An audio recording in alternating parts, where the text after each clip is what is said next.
Hi everyone, it's me, Hannah Medium, and Jill in my Facebook group has asked me to explain why it is that certain spirits go to certain mediums.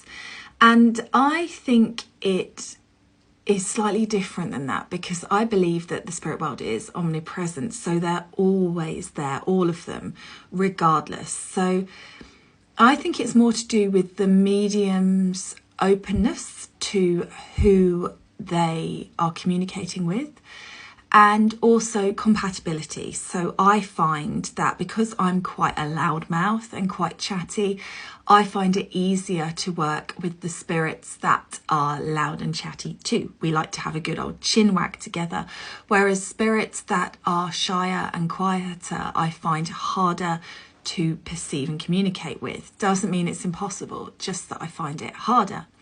Then you've also got your own limits in your human mind as a medium. For example, I had a lady in her 20s once ask me why she never heard from her husband from a medium. And I think that is purely because she looked young. So the medium immediately thinks we're communicating with grandparents here rather than opening up to the possibility of hearing from her husband. It doesn't mean that he wasn't there. Of course he's there. Spirit don't go anywhere. They're with us all the time. It's just that as a medium, you're trying to overcome your humanness all the time. And sometimes that can be difficult with things like young people and husbands. It's why some mediums will get more grandparents through than other relationships. And you're always trying to overcome your humanness in that. So if you're going for a reading with a medium and you've got somebody really specific that you want to hear from, my advice is to request who you want to hear from.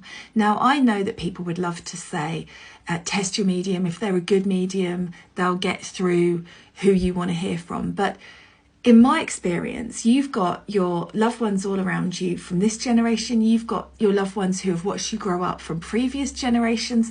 Sometimes people in spirit around you who you haven't even met, but they have watched you and loved you your entire life anyway. And so it's then harder as a medium to perceive and connect with the right one, and you can solve that problem or fix that problem, if you like, by just saying who it is you want to hear from. Now, of course, within that, it still needs to be evidential, but there is plenty more evidence about somebody's life that can be received that isn't just, I've got your husband here, or I've got your sister here, or I've got your child here, that can be perceived from knowing who you're looking for and then making that communication. Hope that helps.